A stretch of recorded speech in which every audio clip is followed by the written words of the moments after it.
Está no ar mais um Antenados na Geral para todo o Brasil aqui na tela da Boas Novas. É bom ter sua companhia e sua audiência no programa de hoje. Nós vamos debater o perfil de um líder cristão, o perfil de um pastor, de um líder eclesiástico.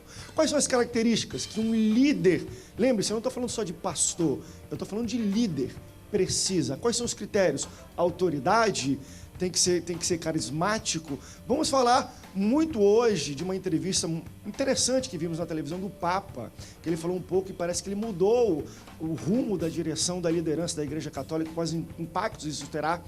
No Brasil, vamos dizer que é um país muito católico também. Vamos também falar de liderança feminina, liderança de jovem, quais características, dificuldades.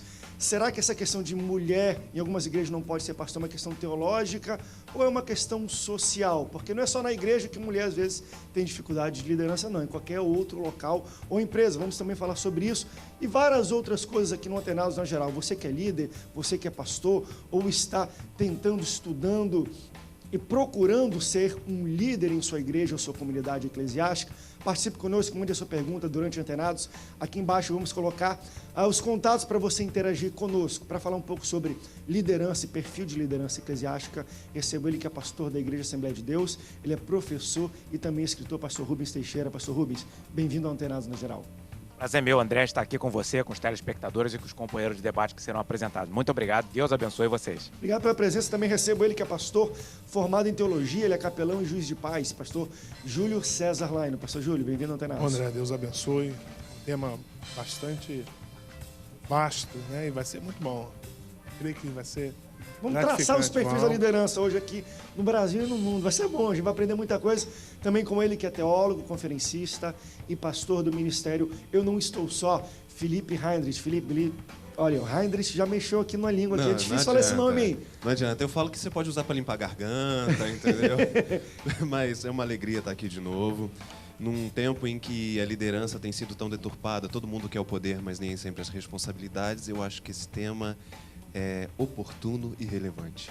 E foi muito interessante, a gente já tocou em algumas situações que nós vamos falar aqui no Antenados. Todo mundo quer, talvez, ter o poder ou a autoridade, mas não a responsabilidade. Às vezes a gente imagina, ser líder é ter autoridade sobre as pessoas. Mas esse é o perfil de liderança, talvez, que está se despontando hoje. Nós vamos tentar traçar alguns, mas eu quero começar até citando capas de livros, de literaturas, de pessoas que falam maior líder de todos os tempos, ou maior administrador de todos os tempos. A estampa bem grande, Jesus Cristo. Vocês acreditam que de fato ele foi e por quê?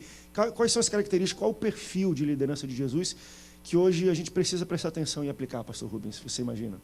André, Jesus Cristo, ele foi quando viveu aqui no mundo e é até hoje um grande líder, não é porque ele disse que era um grande líder, mas porque as pessoas o seguem até hoje.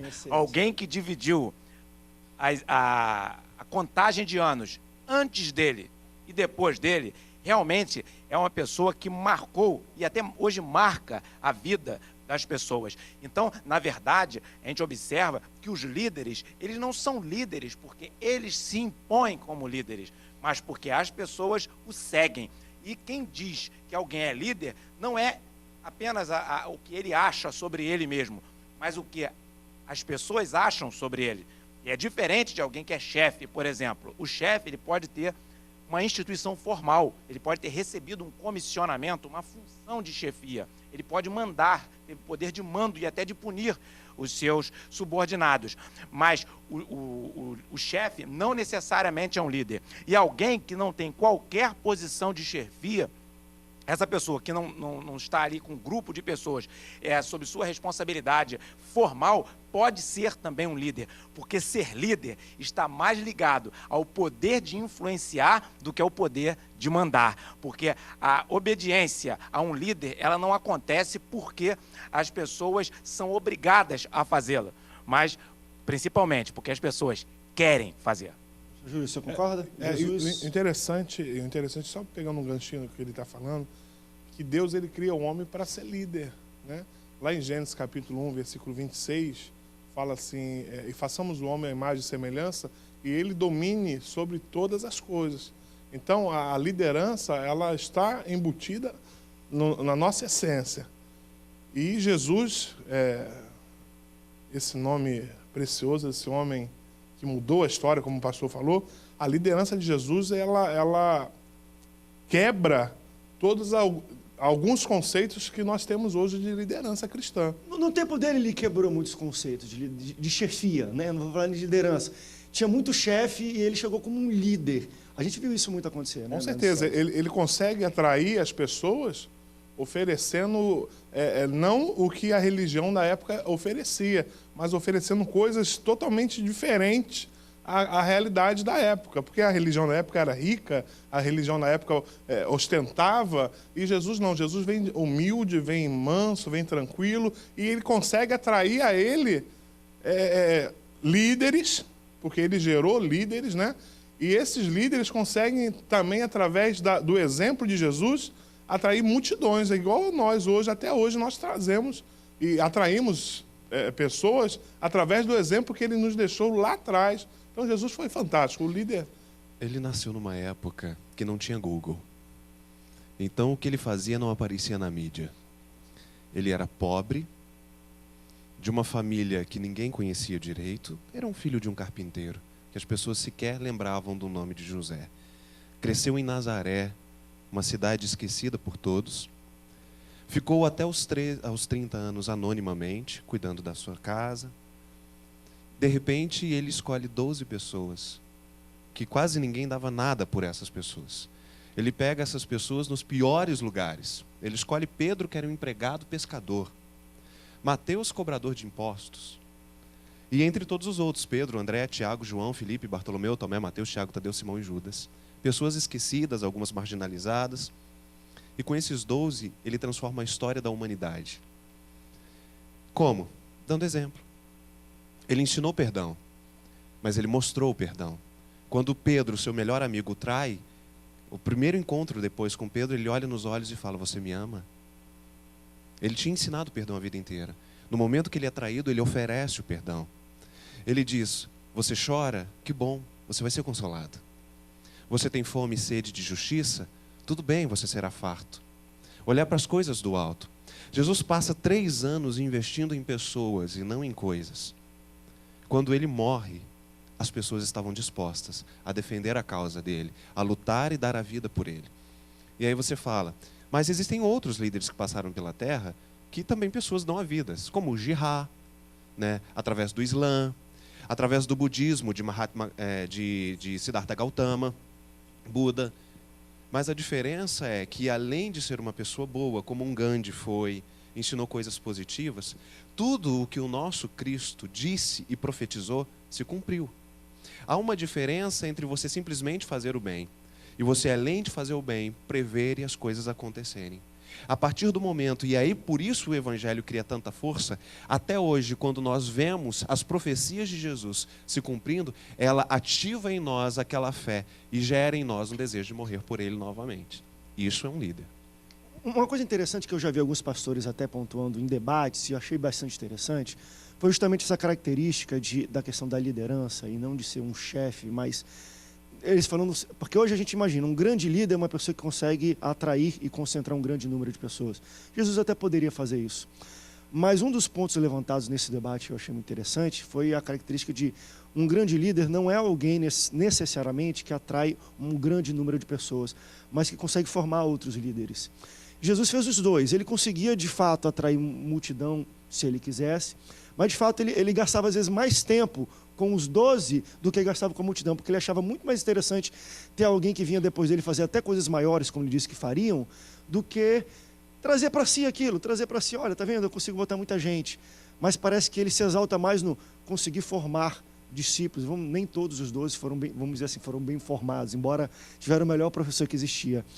Que também levanta uma outra característica também, talvez, de um líder que foi levantado nesse debate. Ele não é unanimidade. Uma pessoa que quer ser líder e unanimidade ao mesmo tempo, ele vai acabar cedendo ao gosto dos outros. Um líder é uma pessoa que segue os seus princípios, consegue formar outras pessoas, independente se há unanimidade ou não. Vocês concordam que não necessariamente atrair uma multidão, um grande número de pessoas? Se a gente trazer para o dia de hoje das igrejas, ser um pastor de muitas igrejas, ou igrejas com mais de 3, 4, 5, 10 mil pessoas, é um grande líder, mas às vezes tem aquele pastorzinho que tem 10, 5, 3 pessoas na igreja dele, ele soube treinar bem aquela pessoa, fará uma boa transição, e a gente vai falar ainda depois sobre transição, todas essas coisas, mas vocês acreditam que isso é uma característica de um líder, formar outros líderes, independente do número de pessoas? Existe você tocou em 2 pontos muito relevantes, a meu juízo, na questão da liderança. E Jesus mostra isso no seu ministério. Uma hora, Jesus foi e falou para os seus discípulos, e foi certamente um sermão tão duro, tão impactante no sentido de confrontar, que foi todo mundo embora. Aí Jesus falou, vem cá para os seus discípulos, vocês também não querem ir embora também não? Aí Pedro falou, mestre, para onde iremos nós? Só tu tens palavras de vida eterna. A multidão foi embora, né? Em outro momento, Jesus falou assim, vinde a mim, todos vós que estáis cansados e oprimidos, e eu vos aliviarei. Tomai sobre vós o meu jugo, e aprendei de mim, que sou manso e humilde de coração, e encontrarei descanso para as vossas almas, porque o meu jugo é suave e meu fardo é leve. A primeira parte, Jesus estava treinando líderes, e é isso mesmo, treinamento de líderes é um treinamento de excelência. Observa que isso é válido em qualquer lugar. Nas igrejas, os líderes devem ser confrontados a aprimorar, buscar excelência. Eles têm que aprender os princípios para ser excelentes. Nas empresas também, o relacionamento de pessoas de alto nível, ele não é um relacionamento como se dá com o relacionamento da ponta. As pessoas buscam excelência nos executivos de alto nível. Por essa razão, não só nas igrejas como nas empresas, no que diz respeito ao aspecto de liderança, de treinamento, quando alguém da alta administração vai se referir a uma pessoa da ponta, ele tem que ter a delicadeza de saber que aquela pessoa está aprendendo, está no nível de evolução natural do processo, seja na igreja, da parte de discipulação, ou mesmo na empresa, né? Agora, quando está lidando com 2 executivos, você lida cobrando excelência. Olha, você não pode cometer esse erro, você tem que ter esse resultado. Se você não tiver esse resultado, você vai ser substituído, e coisa que o vale. Então, existem 2 aspectos. Um é o treinamento de líderes, fundamental, importante, necessário, porque líder tem que ser muito cobrado. Porque se ele não quer ser muito cobrado, se ele não quer apresentar resultados de excelência, ele não serve para ser líder. Se ele não quer aprimorar, ele não serve para ser líder. Agora, e o discípulo? O discípulo tem que ter mais calma, mais tato, mais paciência, saber que você ali não está buscando pessoas de excelência, mas pessoas que você quer transformar a vida delas. Foi o que Jesus fez conosco. Vamos para um rápido break, daqui a pouco a gente volta falando um pouco sobre isso e também falando sobre essa questão de se aplicar pensamentos empresariais para a liderança de igreja. Funciona, não funciona? Quando é bom se aplicar e quando é bom a gente falar, olha, aqui não é empresário, ninguém está pagando aqui, a gente tem que ter mais tato, é discípulo, é pastor, é uma pessoa que está te auxiliando. Vamos para um rápido break, daqui a pouco nós voltamos, não saia daí, o Antenados volta já já.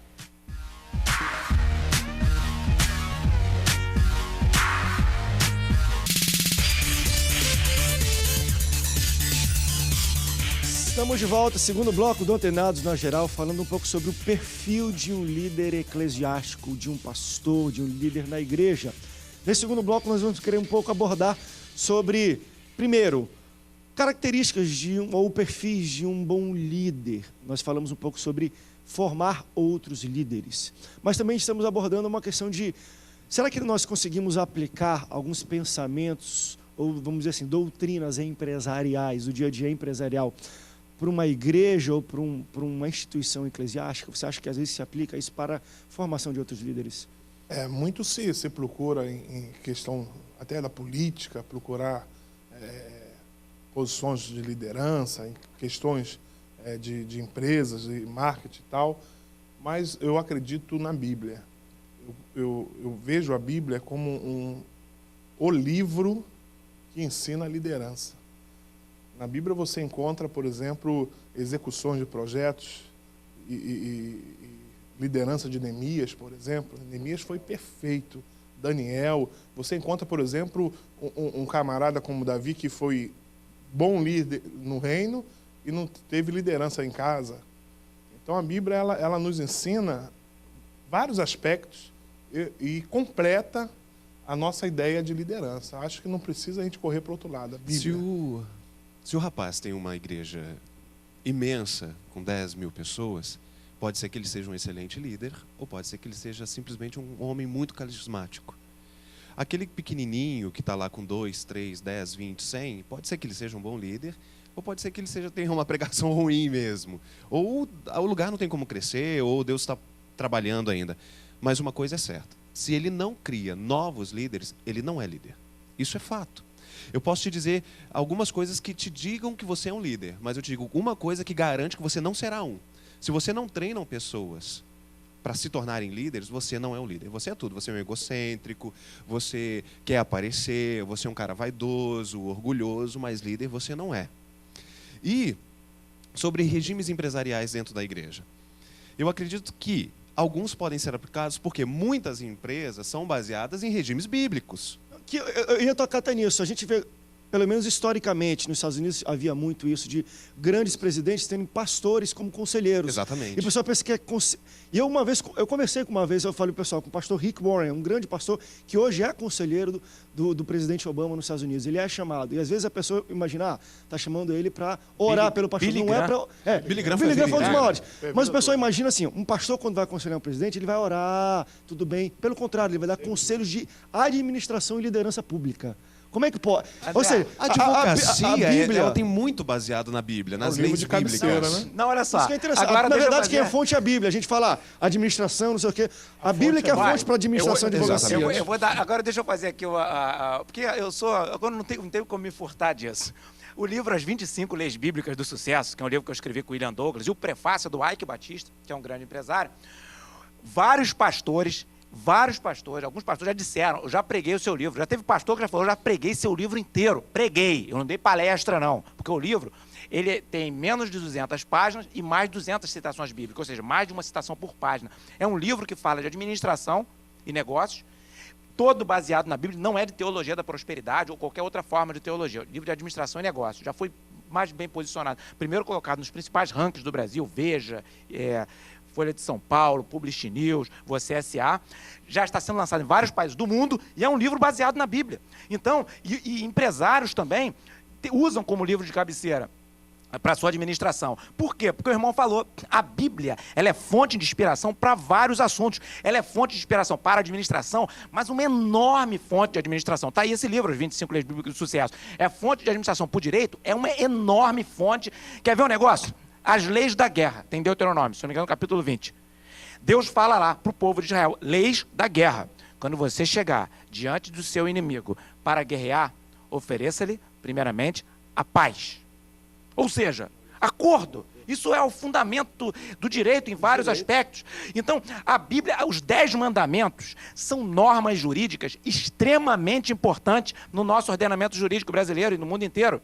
Então, na verdade, a Bíblia ela é fonte de conhecimento para a ciência também, geologia, física, astronomia. Se a gente for entrar pelo lado científico dos conhecimentos da Bíblia, são muito vastos. Então, realmente, o irmão colocou bem, a Bíblia é uma fonte de conhecimento muito grande. Agora, muita gente, não só, isso que é o problema, às vezes, no meio evangélico, lavando a nossa roupinha suja aqui. Às vezes, as pessoas querem falar contra uma coisa que elas não conhecem. Elas estão falando da Bíblia, mas não conhecem a Bíblia. Falam de administração sem conhecer a Bíblia. Se as empresas, o núcleo dela é baseado na Bíblia, nós podemos utilizar esses dados dentro da própria igreja. O que a gente não pode fazer jamais é coisificar pessoas. Tratar as pessoas como muitas vezes as empresas tratam. Se os vínculos da empresa, se a sua essência é baseada em pontos bíblicos, é óbvio que ela será bem aceita dentro da igreja, não porque veio de uma empresa, não porque veio de um método, mas porque veio da Bíblia. Agora, pelo fato de eu ter aprendido com uma empresa sem saber que aquilo era bíblico, e eu começo a tratar pessoas como coisas, eu estou ferindo a essência da Bíblia, que é para pessoas. Não, isso é importante, mas tem um detalhe, uma coisa fundamental, para a gente ser bem claro. A gente tem que olhar as pessoas como Jesus olharia. Mas o mesmo Jesus que olhou as pessoas como pessoas, disse que a vara que não der fruto, corta. Então, se alguém está na igreja, não está querendo ter um bom desempenho, ou mesmo não tem vocação para ter um bom desempenho. Ah, não, eu quero ser cantor, eu sou cantor. Ah, pastor, se você me ama, deixa eu ser cantor, eu vou louvar aqui. Se eu não tenho voz, meu amigo, não é para eu ser cantor. Ah, mas porque eu quero, porque se o senhor não deixar, o senhor não me ama. Não, eu te amo, mas tu não vai ser cantor, porque o teu talento não é esse. O seu talento é outro. Tratar como coisa. Não, mas eu digo... Isso é corrigir, isso é exortar. Não, é orientar. É amar. Isso, amar e orientar firmemente. Cada um tem uma vocação. E essa vocação tem que ser explorada e tem dois aspectos. O talento da pessoa e tem a vontade dela usar o talento, que ela pode também não querer usar a vontade dela. Deixa eu levantar uma polêmica sobre essa coisa de coisificar as pessoas. E é uma coisa, não sei se é atual, mas já foi muito falado, pelo menos em sites, na internet evangélica e tudo mais, sobre algumas igrejas que estavam com um crescimento muito rápido, muito grande. E eu vou usar essa palavra. Estavam precisando de mão de obra. Ou seja, estão precisando de pastor, porque estava crescendo tão rápido, tem muita gente, estão precisando abrir mais igrejas e pastores. Num certo momento, isso porque eu conheço algumas pessoas que participaram desse processo, essas pessoas, essa mão de obra, era buscada através de outra igreja que era muito parecida, o jeito de lidar com as coisas, era muito parecida. Então não havia nenhum tipo de, vamos dizer, critério de, vem aqui, você acredita na Bíblia? Como é que é a tua teologia? Será que é igual? Não, era, olha, ele vem da mesma escola, então deve ser bom, então vamos meio que contratá-lo, a gente está precisando de mão de obra, então vamos aliciar a pastor daquela igreja, vamos trazer para cá, porque ele já passou, já fez o curso. Pegou a escola de líder do outro. Já pegou a escola, então vamos pegar alguém que já está formado, porque aqui ele falou, para formar alguém dá trabalho, vamos pegar alguém que está formado. Isso aconteceu, a gente sabe do que nós estamos falando, não vou citar nomes, mas quais são as complicações, vocês entendem disso, de pegar uma mão de obra já qualificada, ao invés de qualificar uma mão de obra? Você falou tudo. O problema é que hoje os grandes líderes, alguns líderes, melhor dizendo, vamos não generalizar, não. Eles não têm mais a disposição e nem o tempo hábil e não querem de fazer novos líderes. Porque a questão no líder, ele tem que investir em pessoas, ele tem que perder um pouquinho de tempo. Tu vê que Jesus com Pedro, olha quanto inquérito Pedro botou Jesus. Pedro só fazia bobeira. No final, Jesus sendo preso, Pedro vai e corta a orelha do camarada. Entendeu? Pedro era todo afoito, um cara, mas Jesus investiu. Pouco a pouco, o pastor falou aqui sobre o encontro depois com Jesus, e foi quando chega lá em Atos dos Apóstolos, capítulo 3, quem era Pedro? Olha quem passou a ser Pedro.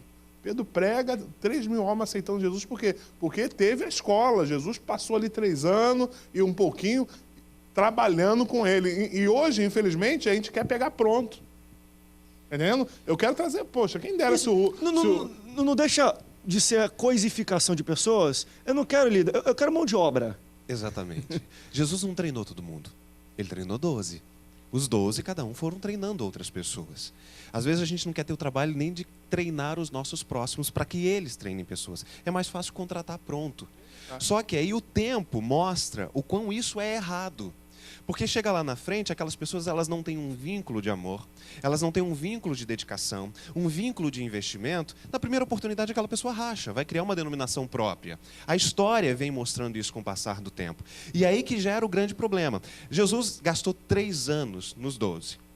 Perdeu um deles, Judas. O líder também perde pessoas, independente da forma como você trata. Unanimidade, né? Nem mas ele escolheu Paulo no caminho de Damasco. E ganhou Matias depois. Sim, mas Paulo, em Gálatas 1:21, diz que quando Paulo se converteu na casa de Judas, através do caminho de Damasco, através da oração de Ananias, e Paulo teve a visão aberta novamente, voltou a enxergar, fala a palavra de Deus que ele foi levado para o deserto da Arábia e lá ficou 3 anos.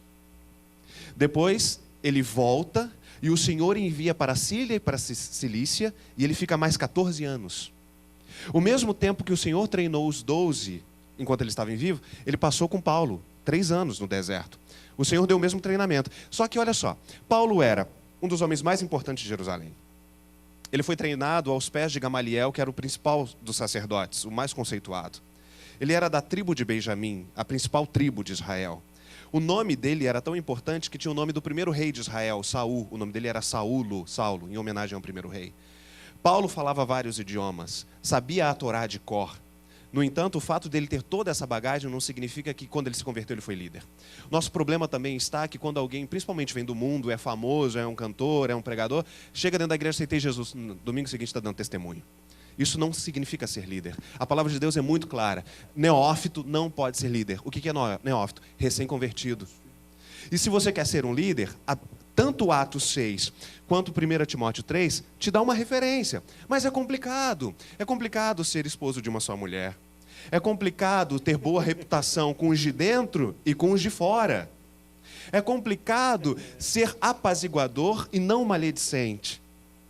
Mas, pastor, hoje em dia não dá para ser assim. Não tem como se enquadrar nisso. Então, meu querido, você não está pronto para ser um líder. Simples assim. Deixa faltar líder, deixa faltar. Se não tem um padrão bíblico, deixa faltar. E acabou ficando que... É melhor do que envergonhar. Acabou ficando que quem dá mais, a pessoa vai começando a dança das cadeiras. Está ali agora, Poxa. ali pagou mais, vai para ali. Pois é mão de obra. Isso que vira mão de obra. Não tem vínculo. Os meus companheiros aqui falaram maravilhosamente bem.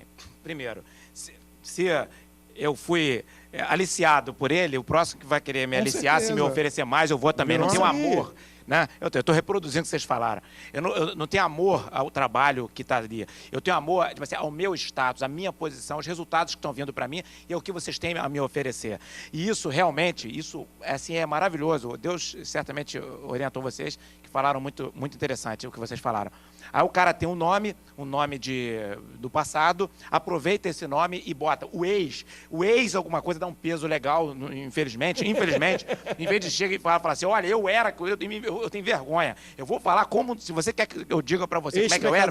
Eu não quero. Usa todo aquele peso que ele tinha do nome para um fim e observa que ele usa do mesmo jeito, tá? Ele só muda a forma de atuação. Se ele era cantor disso, ele fica cantor da mesma coisa, no mesmo status, às vezes com o mesmo tipo de música. Se ele cobrava caro, ele continua cobrando caro. Se ele tinha um estilo musical, ele continua tendo o mesmo estilo musical. Ou seja, a pregação do evangelho, gente, que isso seja dito e seja reconhecido do fundo dos nossos corações. A pregação do evangelho, ela é algo que exige esvaziamento de todos nós, inclusive nós aqui, esvaziamento. Você está falando de algo que você não teria condições de falar. Se nós pregamos o evangelho, é porque pela misericórdia de Deus, pela graça infinita de Deus, nós, moribundos pecadores, sem condições de sermos salvos, fomos atingidos, alcançados pela graça de Deus, através do sacrifício do Senhor Jesus Cristo, fomos salvos, e aí nós somos pregadores, ou seja, nulos diante de qualquer cenário.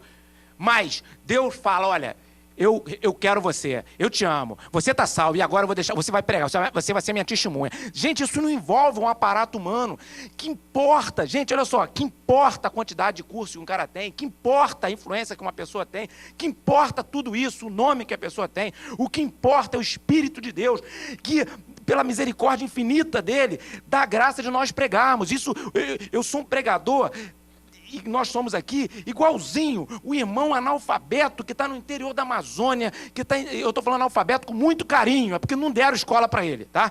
No interior do Pará, no interior do Nordeste, nas comunidades do Rio de Janeiro, nas comunidades do país inteiro. Eu não sou maior do que eles, e eu devo dizer que eles são muito mais eficientes do que eu, porque tem menos estrutura, eles não têm às vezes um espaço, porque não são preparados para alcançar determinados lugares, e que se alcançassem, pregariam. Então, na verdade, a força da liderança espiritual, os irmãos colocaram isso muito bem, é que é algo que é espiritual, né? A gente está falando, uma coisa é falar de administração, de você administrar pessoas com relação a órgãos, a departamentos, a recursos financeiros. Isso é uma administração, isso é humano.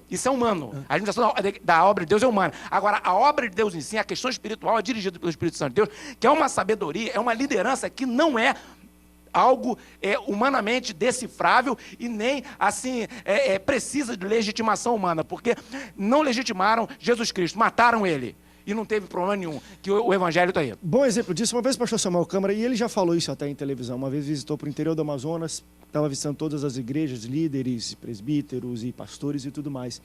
E um desses locais, há muito tempo atrás, não tinha eletricidade, não tinha nada, tinha uma pequena igreja, mas tinha bastante gente, né, daquela comunidade, proporcionalmente ao número da comunidade, e ele ensinava a Bíblia para todo mundo. E quando o pastor Samuel foi conversar com ele, notou que ele não sabia ler.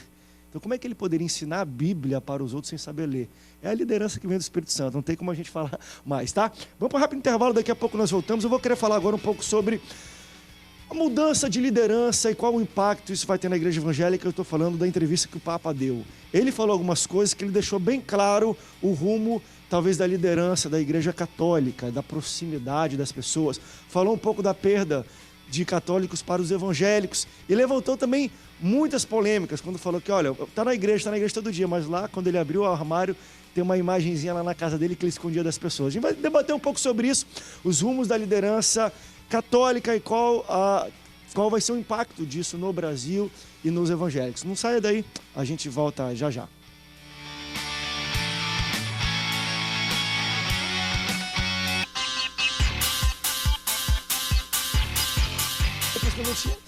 Estamos de volta ao Antenados na Geral, falando sobre o perfil da liderança eclesiástica. Eu quero levantar um pouco, não sei se os pastores assistiram uma entrevista, primeira entrevista que o Papa deu, né, a uma rede de televisão, e foi interessante, porque só pelo motivo dele ceder aquela entrevista, ele já mostrou um perfil de liderança ali, de acessibilidade, de humanidade, de... Não vou dizer que ele foi contra a infalibilidade do papal, mas demonstrou um pouco disso. Falando, olha, a minha opinião é essa, eu acho isso, quem sou eu para julgar? Não conheço o Brasil, não conheço aquilo. O impacto disso foi interessante, conversando até com outros amigos pastores, falaram, olha, vai dar uma mudança interessante aí, porque ele falou da questão da proximidade. Eu acho que cada vez mais a liderança católica vai se tornar o que é talvez hoje a liderança evangélica, próxima das pessoas. O que a gente chama de pastor com cheiro de ovelha. Vocês acham que só foi uma entrevista ou de fato terá uma mudança na Igreja Católica e começaremos a ter padres com cheiro de ovelha? Olha só, há um tempo atrás a Igreja Católica fazia missa em latim com um padre de costa para as pessoas. E a Bíblia era uma coisa que não tinha ali dentro. Com o passar do tempo, e o Brasil acho que era o país mais católico do mundo e está perdendo muito esse ranking. Então, o enfraquecimento do catolicismo no Brasil reflete isso a nível mundial, inclusive lá no Vaticano. A escolha do novo Papa, ela foi excelente, foi uma cartada de mestre. E ele falou isso, ele procurava primeiro o perfil e depois quem se encaixava nesse perfil atual. Ele é um líder como as pessoas gostariam que fosse. Ele estando no seu alto, do seu sublime trono, dentro do catolicismo, ele foi na favelinha, coisa que um Papa não fazia há 30 anos. Visitou um morador, pegava as crianças, andava sem carro blindado. Ou seja, ele quis mostrar justamente isso. Olha só, a gente veio para servir. Só que isso cria um choque com o regime católico. Inclusive, ele entrou numa Assembleia de Deus em Manguinho, hein, pastor? Ele entrou numa Assembleia de Deus. Que ele entrou numa Assembleia de Deus em Manguinho. Foi, exato. E aí, o próprio Vaticano se posicionou contra ele. Ele falou, não, até ateus podem herdar o reino dos céus. E o Vaticano falou, não é bem assim não. Então, quer dizer, onde que está a infalibilidade papal, né, nisso tudo? Mas eu digo que nós, temos que aprender com ele. Nós temos que aprender com ele. Porque ele tem se tornado alguém que não precisava ser humano, porque o que outros vieram antes dele não tinha essa sensibilidade, e ele se mostrou humano. Tudo bem, ainda muito aquém do que muitos evangélicos são. Ele visitou uma casa. Os evangélicos, os pastores, geralmente moram na casa dos fiéis. Todos engordam, porque tem que tomar café na casa de um, na casa de outro, na casa de outro, na casa de outro, na casa de outro. Ora, todo mundo tem um telefone do pastor. Isso ainda não acontece, mas ele está tentando mudar isso na Igreja Católica. Isso, para mim, é estratégia de marketing, estratégia empresarial. Porque ele está vendo, nós estamos perdendo o campo. O que a gente pode fazer? Vamos nos tornar mais próximos. Vamos atender, vamos atender o povo na sua necessidade. E olha só, padres, o que é a igreja? Vamos ser igreja. Arcebispos espalhados pelo mundo. É isso que vocês deviam ter feito a vida inteira e nunca fizeram. Existe um estudo, né? E sabe-se que o Brasil, o governo populista, né? O populismo é o que o povo mais adere, né? E você me traz um papa que pega a criancinha, entra numa igreja evangélica, Assembleia de Deus, a maior igreja do Brasil. E faz uma oração, pede para o pastor, podemos fazer uma oração? Faz uma oração. Fizeram uma oração lá dentro. Entendeu? Então, quer dizer, ele ganha até carisma, não só o carisma sobre os fiéis da Igreja Católica, mas sobre os outros. Acaba que todo mundo acaba gostando E aí abre um leque para mim. Porque... o Papa, ele está seguindo o caminho contrário. Eu ia falar ele está saindo da soberania para a humanidade. Enquanto nós estamos andando na mão e não na contramão. Nós estamos saindo da humildade, da acessibilidade e estamos querendo sempre mais postos, altares e tudo mais. A gente está seguindo o caminho contrário do que o Papa está fazendo. Enquanto em 70, em 60, a igreja era muito mais humilde, hoje nós temos mitos, né? Homens que andam de blindadão, de segurança, e o Papa andando de ideia. Não estou criticando quem tem um carro ideia. Não é. Mas tranquilo, humildade. Mas eu vou falar uma coisa. Isso aí eu vejo, embora ele possa ter esse perfil e tinha esse perfil, vamos lá, todo mundo, tá vendo? Tem pastor de carro blindado. A gente primeiro tem que entender, eu não sou contra pastor de carro blindado, porque a gente não sabe o que acontece até na vida empresarial. Sim. Outra, tava dando de ideia. Tava, mas tava com 20 batedores, tava com... Calma aí, também não era ele dirigindo o carrinho.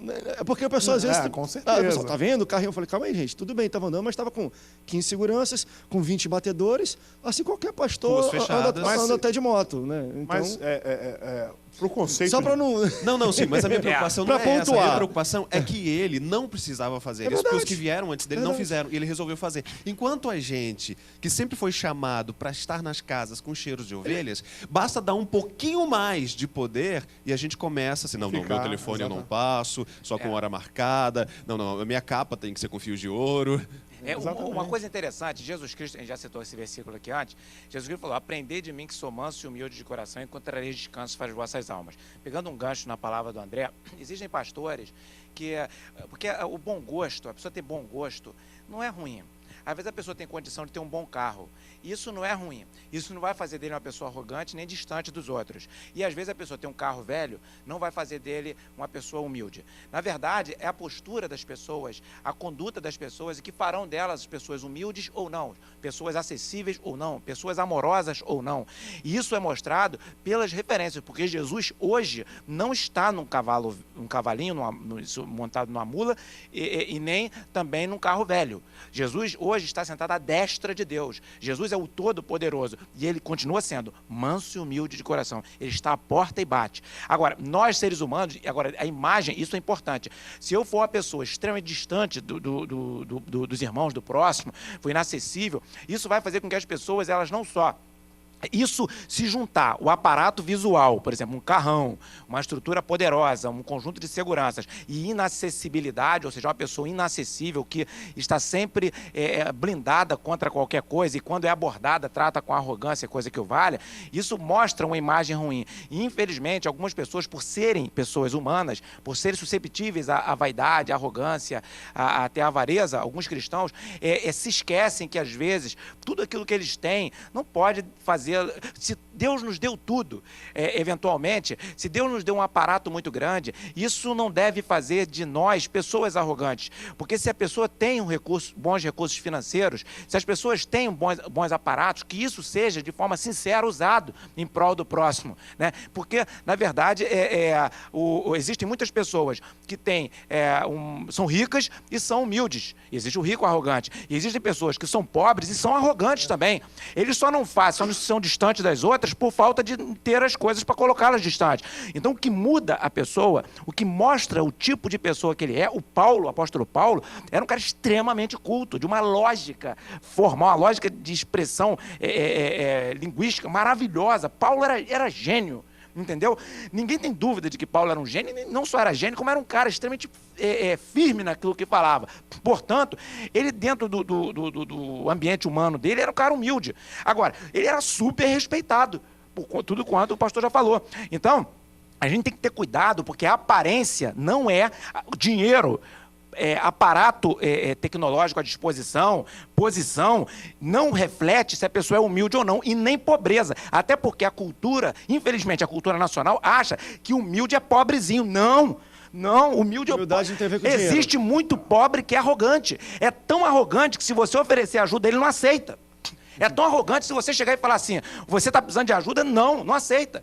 Então, humildade e pobreza, isso é um conceito que isso é histórico, religioso, isso não é verdade. E riqueza e arrogância também não é realidade. A gente não está pregando a favor da teologia da prosperidade ou a favor da teologia da miséria. Não é nada disso. Dinheiro não tem nada a ver com isso, pelo menos não deveria. Isso. Mas a gente, principalmente eu gostaria de dizer que é o seguinte, não faça do seu ministério um título. Isso. Porque o que acontece muito é que a pessoa simplesmente faz alguma coisa, aparece mais um pouquinho e é ordenada pastor. Vira uma entidade. Ou é ordenado um líder. E aí essa pessoa não cuida de ovelhas. Ela canta, ou ela é um conferencista, ou ela é itinerante, ou ela é um escritor, ou ela é qualquer outra coisa, mas não cuida, não treina pessoas. A minha pergunta é, então para que o título? Exato. Continua sendo chamado de cantor, continua sendo chamado de escritor, continua sendo chamado de teólogo, se fez uma faculdade. Se você não cuida de pessoas, então você não é pastor. Isso se é você importante. não lidera pessoas, então você não é líder. E liderar pessoas não significa que você vai cuidar da sua equipe. Não é isso. Você Olha, tem que isso ter é bem pessoas interessante. para treinar. Pastor Então, tem que assim, pastorear. Por que Exatamente. É. o título? Para que o título? Olha só, deixa eu só fazer. Olha, é fundamental. Veja só, muita gente pergunta para mim se eu pastoreio igreja. Eu não posso pastorear a igreja, não tem como, por causa do cargo que eu exerço na minha empresa, que não me dá a condição de ter agendas fixas. Aí, coisa interessantíssima. Como eu compenso isso? Eu vou citar o meu exemplo, que é um exemplo típico do que ele falou, e eu acho que é isso aí mesmo. Isso aí mesmo. Eu tenho um site, não só pastores. Muitos pastores me ligam, me perguntam coisas, eu ajudo, eu digo que eu sou um grande carregador de mala de pastor. Eu sou um grande auxiliar de pastores. Eu tenho uma igreja, eu sou pastor auxiliar da Assembleia do Marechal Hermes, no Rio de Janeiro. O meu pastor é o pastor Magner Ferreira, e ele é o meu pastor. O presidente da minha convenção, o pastor Abner Ferreira, que acabou de me ligar, né? O pastor André estava junto.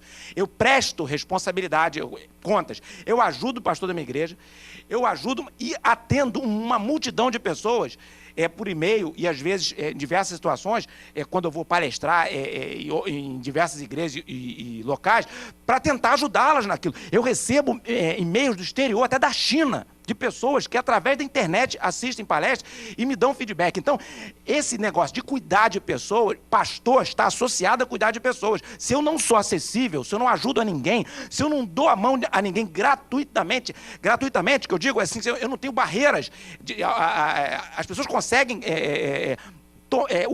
eu consigo estender a mão para as pessoas alcançam a minha mão, então eu estou ajudando. É o meu papel, se eu quero ser pastor, ajudar pessoas. Se eu não quero ajudar pessoas, eu posso ser político, eu posso ser um ativista, eu posso ser um palestrante, um escritor, eu posso ser um monte de coisa, mas pastor que não ajuda pessoas, que não é alcançável por pessoas, ele está fragilizado no seu ministério. Dentro dessa conversa que nós estamos tendo, eu acho que até se pontuou talvez uma característica que não foi falado diretamente, mas como eu vi o próprio pastor Felipe falou e o pastor Rubens falaram, que também é o seguinte, é interessante.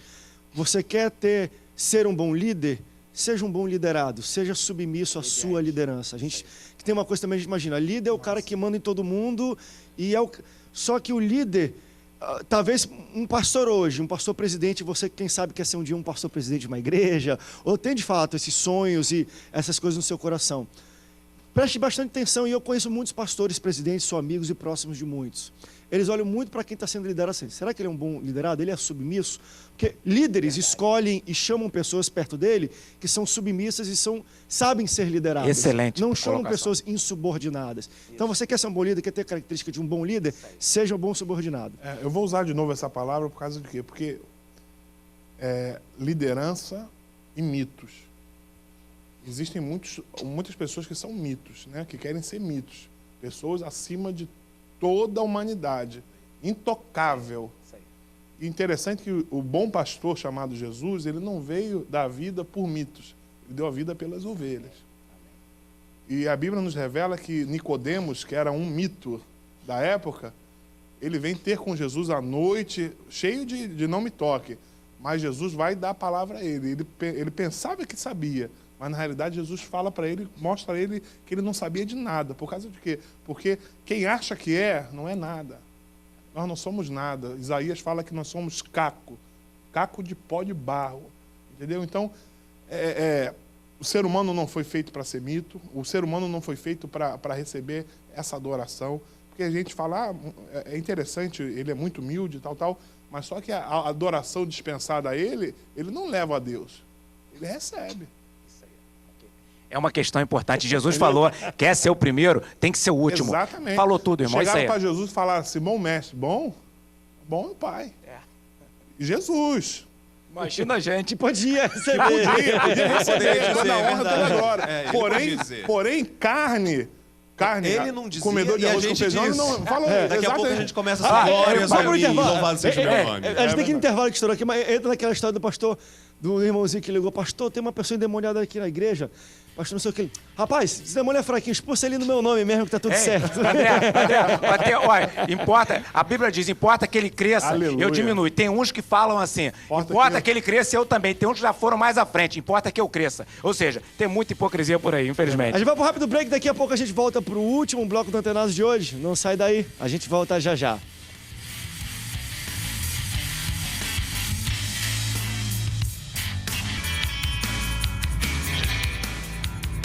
Último bloco do Antenados, na geral, estamos falando sobre um perfil de um líder.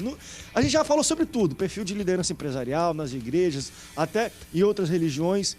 No último bloco, eu quero abordar um pouco sobre a questão também de um líder, como um líder, um bom líder, consegue passar por um processo de transição, fazer a sua própria transição, que é uma coisa, às vezes, muito complicada. Alguns ficam até morrer, outros já passam para filhos, para conhecidos, para bons pastores. Quando eu falo para filhos conhecidos, eu não estou merecendo ou desmerecendo. Se tiver perfil e é bom e aceitação da comunidade, tem que se fazer de fato.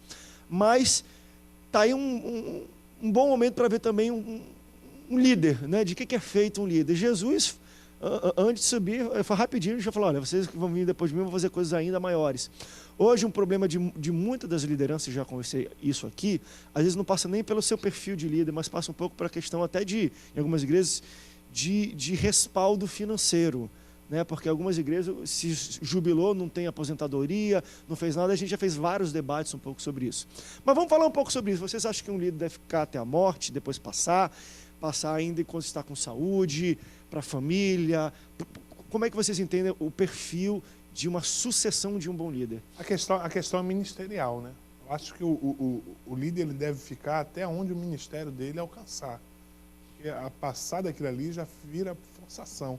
Você vê Moisés, ele veio vindo, o Senhor falou para ele, está na hora de fazer um sucessor. Procura aí um sucessor. E interessante isso, Josué não era filho, não era neto, não era genro, não era afilhado, não. Josué veio para ser o sucessor de Moisés. E no tempo certo, no tempo que acabou o ministério de Moisés, acabou. E detalhe, hein? A Bíblia diz que as pernas dele estavam firmes e a visão também. Quando ele passou, porque ele não ia entrar em Canaã, mas tinha que formar um liderado. E detalhe, Jesus, ele falou o seguinte, e o homem não pode falar isso, eu estarei convosco todos os dias até a consumação dos séculos. Jesus falou isso, e mesmo assim ele fez discípulos. Então é importante que se treine pessoas para substituir, porque Jesus vai estar com o ministério daquela pessoa. A Bíblia diz que Moisés, quando foi chamado, citar o exemplo de Moisés que o irmão levantou, quando Moisés foi chamado, que sabia que ia morrer, ele sabia que ele não ia entrar na terra de Canaã, então ele falou, olha, vocês vão entrar lá, quando vocês chegarem lá, olha que coisa extraordinária, gente. Isso mostra o temor de um homem de Deus, de um líder, de um homem que está preocupado com o que Deus acha sobre a igreja, não só a questão dele. Falou, quando vocês chegarem lá, não se esqueçam do Deus que tirou vocês lá do Egito. Percebeu? Eu não vou entrar, mas vocês que vão entrar, vocês não deixem Deus de lado. E quem era Josué? Josué era aquele, olha que coisa extraordinária, que exemplo maravilhoso. Ele não só foi um que junto com Caleb, foi dos espias que falou, não, se Deus falou que Canaã vai ser a nossa, vai ser. Mas ele era o comandante da operação que estava Arão e Hur segurando os braços de Moisés. E quando os braços de Moisés se cansavam e abaixavam, o exército inimigo prevalecia. Ou seja, Josué estava na frente de batalha. Aí quando o exército prevalecia, Josué provavelmente recuava, porque ele estava apanhando, por isso que o exército estava prevalecendo, o exército contrário. Aí o braço de Moisés levantava, Josué avançava de novo com o exército e ficava naquela oscilação. E a Bíblia diz que Josué ficou lá em combate. Era aquele cara que quando o exército inimigo estava prevalecendo, ele não corria da guerra. E depois prevalecia de novo naquela oscilação toda, era aquele cara que estava subordinado a Moisés. E a Bíblia diz que depois que Deus falou, o texto bíblico mostra que Josué estava lá, Moisés estava em cima do monte, Josué está na frente de combate, mas Deus falou para Josué o seguinte, que era através da mão de Moisés. Então ele é um liderado, um obediente, alguém que estava submisso às autoridades de Moisés e correndo risco. Na Academia Militar das Agulhas Negras... lados, né? É. Numa igreja, para quem está entrando um jovem e você que está Para saindo. eu finalizar aqui, na Academia Militar das Agulhas Negras, no pátio Marechal Mascarenhas de Moraes, que a gente chama de P3M, durante 3 vezes por dia, os cadetes, quando eu fiz lá a AMAN, 3 vezes por dia a gente entrava em forma daquilo. Uma frase, acho que é do general Mascarenhas de Moraes, se eu não estou enganado, Marechal Mascarenhas de Moraes, que é assim: cadete é o cara que vai ser oficial do Exército. Cadete, e descomandar, aprendei a obedecer. Quem é desobediente pode ter o talento que for, não serve para ser líder. Eu vou falar bem claro, não serve para ser líder. Líder tem que ser obediente, senão não serve. Não é que eu quero, eu sou talentoso, é porque não serve. Primeiro tem que ser obediente, é o que a palavra de Deus ensina e é o que a teoria da administração também ensina. Qual é o melhor momento para passar o cajado? Na velhice, na juventude? A minha pergunta é: qual é o papel de um líder? É liderar. A partir do momento que ele não consegue liderar pela idade avançada, mesmo que ele não esteja doente, que ele não consegue atingir o povo e cuidar do povo, é o momento dele pedir ajuda. Não adianta ele ficar numa posição de vaidade, dizendo eu preciso continuar como um presidente de uma denominação e tudo mais, se ele não consegue cuidar, se ele não consegue treinar. Nesse momento ele precisa começar a pedir ajuda. Em contrapartida, eu acho muito triste quando um ministro se aposenta e é abandonado. Eu acho totalmente desnecessário alguém que deu a vida exclusivamente para a igreja não ser cuidado até a morte e a família amparada. Isso falando muito de quem sucedeu ele, né? Da Exatamente. Sucedeu, sim. Agora, a partir do momento que ele não consegue mais cuidar, é a hora, mesmo que ele acompanhe de perto e treine, mas é a hora dele começar a delegar Veja que ele fica com pessoas. Moisés levantando e baixando, e o outro no frente Josué de batalha. começou Vai pra frente de batalha que não tem mais saúde. Moisés estava ali. Estava ali. Essa aí. Esse é o momento. Mas naquela época se cuidava até a morte. Hoje o cara é jubilado, é abandonado e a família passa fome. E o grande termômetro disso aí é a igreja. A igreja começa a perceber, a igreja começa a sentir essa necessidade dessa mudança. Mas, infelizmente, deixa eu abrir um parênteses aqui, o sucessor, o líder, às vezes não escolhe o sucessor porque ele está cercado de bajuladores. Não tem pessoas para ensinar, não querem aprender. Na realidade, estão querendo puxar o tapete.